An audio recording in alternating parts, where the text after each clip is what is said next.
सुप्रभात बच्चों। आज हम कक्षा 2 हिंदी व्याकरण अभ्यास पुस्तिका का पाठ 2 पढ़ेंगे। पाठ 2 का नाम है स्वर और व्यंजन।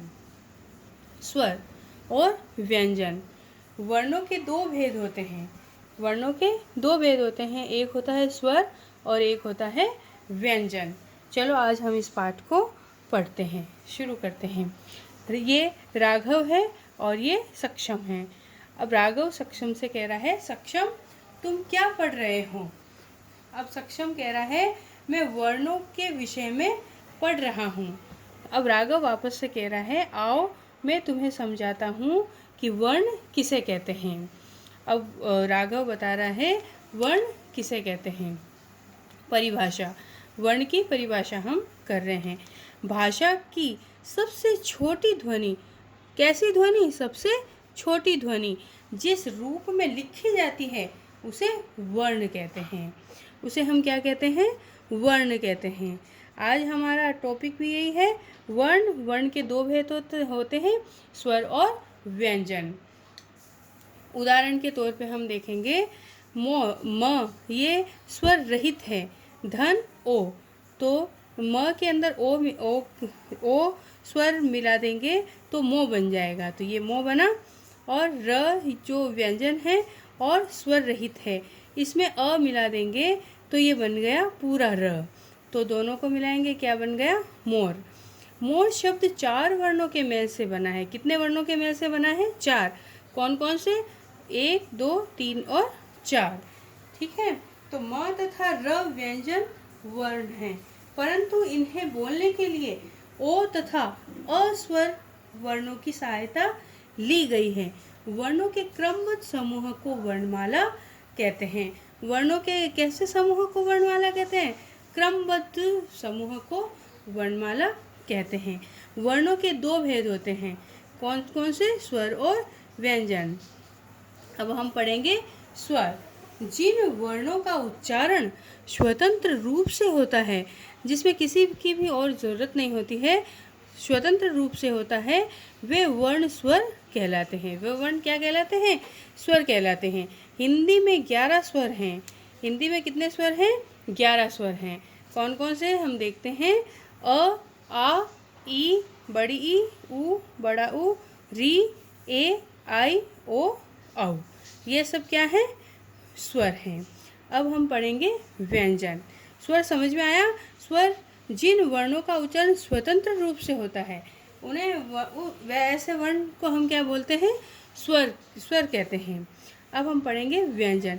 जिन वर्णों का उच्चारण करते समय हवा रुकावट के साथ मुंह से निकलती है। क्या है? उच्चारण करते समय हवा रुकावट के साथ मुंह से निकलती है। किससे निकलती है? मुंह से निकलती है। वे वर्ण व्यंजन कहलाते हैं। व्यंजनों का स्पष्ट उच्चारण करने में स्वरों की सहायता ली जाती है। इन स्वरों की सहायता ली जाती है किसमें? व्यंजनों का स्पष्ट उच्चारण करने के लिए स्वरों की सहायता ली जाती है। ठीक है। अब जानिए, वर्ण भाषा की सबसे छोटी ध्वनि होती है।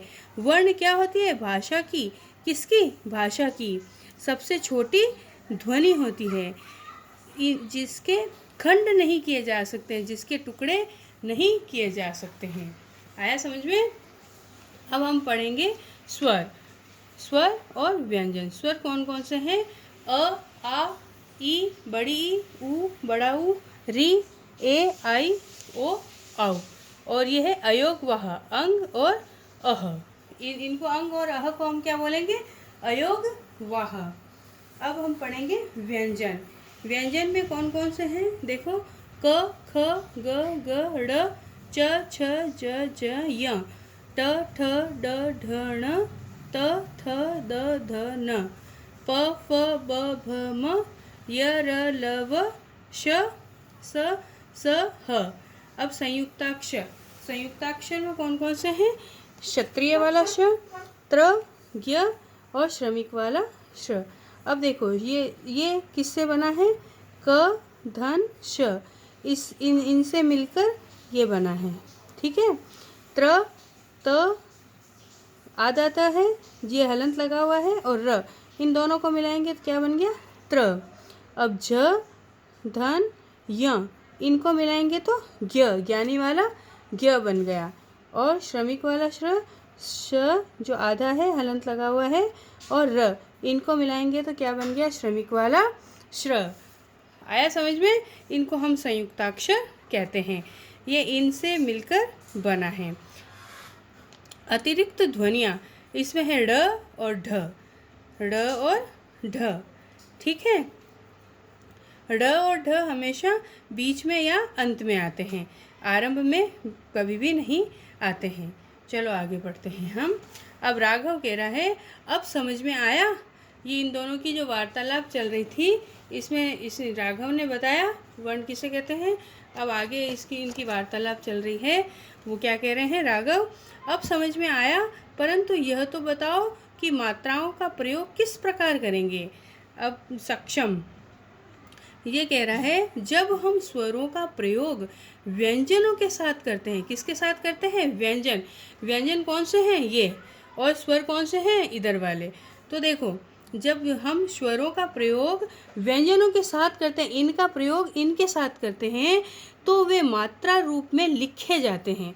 वो कैसे लिखे जाते हैं? मात्राओं के रूप में लिखे जाते हैं। जैसे मोर शब्द में ओ तथा अ स्वर, म तथा र व्यंजन के साथ प्रयोग किए गए हैं। यहाँ पे हमने पढ़ा था, ये देखो, यहाँ पे हमने पढ़ा था, ये तो व्यंजन, ये स्वर, ये व्यंजन, ये स्वर। तो इन स्वरों को हमने व्यंजनों के साथ मिलाया तो ये बन गया मोर। ठीक है ना? तो देखो अब इधर राघव, अब राघव कह रहा है, अब मुझे समझ में आ गया कि जैसे हमें काला लिखना है तो इसमें क क्या है? व्यंजन है और स्वर रहित है। आधा का बोला जाता है इसको, इसमें आ मिलाते हैं तो बन गया का, और ल जो व्यंजन है और स्वर रहित है, उसमें आ मिलाया तो बन गया ला। तो ये दोनों को मिला के क्या बन गया? काला। अर्थात क और ल व्यंजन में आ स्वर का प्रयोग 2 बार किया है। ये 2 बार किया है आ शब्द का प्रयोग। सक्षम, अब तुम सचमुच स्वर व व्यंजन का प्रयोग सीख गए हो। आया आपको भी समझ में स्वर और व्यंजन?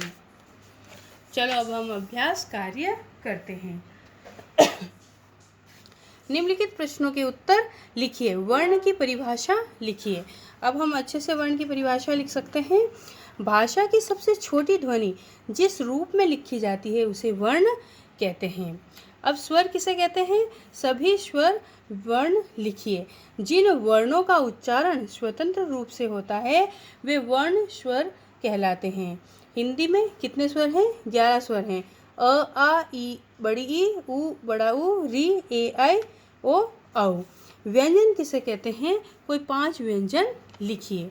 तो देखो, जिन वर्णों का उच्चारण करते समय हवा रुकावट के साथ मुंह से निकलती है वे वर्ण व्यंजन कहलाते हैं। व्यंजनों का स्पष्ट उच्चारण करने में स्वरों की सहायता ली जाती है।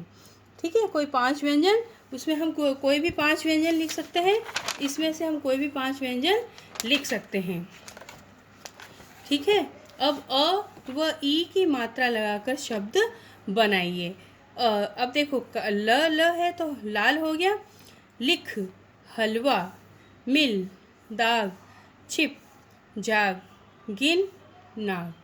हम लिख सकते हैं ये आ और ये छोटी ई की मात्रा, इनका प्रयोग करके हमने ये शब्द बनाए हैं। अब ग देखो, निम्नलिखित वर्णों के में स्वर के आगे स्वर तथा व्यंजन के आगे व्यंजन लिखना है। क क्या है? व्यंजन। स व्यंजन है। आ क्या है? स्वर है। बड़ी ई स्वर है। ह व्यंजन है। व व्यंजन है। यहाँ पे भी आप इसको देख करके इसको आप फिल कर सकते हैं। अब देखो, शब्दों में उचित मात्रा लगाकर पूर्ण कीजिए। तो देखो, इधर लगाया हमने मछली, छिपकल, छिपकली, कमीज, तोता, कौवा, औखली। ठीक है, अब हम ये करेंगे, चित्र पहचान कर इनके नाम लिखिए। तो ये हमें अनार दिखाई दे रहा है, अनार का हमने यहाँ पे नाम लिखा। ये आम है चित्र में, तो हमने यहाँ पे आम लिखा। ये हिरण है चित्र में, तो हमने ये हिरण लिखा। इधर ये तितली है, तो तितली बनाई हमने। दिए गए शब्द जाल में से अधिकतम शब्द छांटकर लिखिए। अब देखो इधर ये बने हुए हैं गुलाब, तो मैंने यहाँ पे लिखे हैं कुछ शब्द, ठीक है। आपको भी अगर इसमें और कुछ मिले तो आप यहाँ पे भी फिल कर सकते हो, ठीक है। जैसे कि ये टमाटर, तो ये मैंने यहाँ पे लिखा टमाटर। सूरज, ये सूरज, ठीक है। औरत, औरत। जाल, तो ये जाल। पीला, तो मैंने यहाँ पे पीला नहीं लिखा, आप लिख सकते हैं पीला, ठीक है। वैसे आपको भी थोड़ा बना के ये एक गेम के रूप में आप इसका प्रयोग करके और इसको फिल कर सकते हो। धन्यवाद।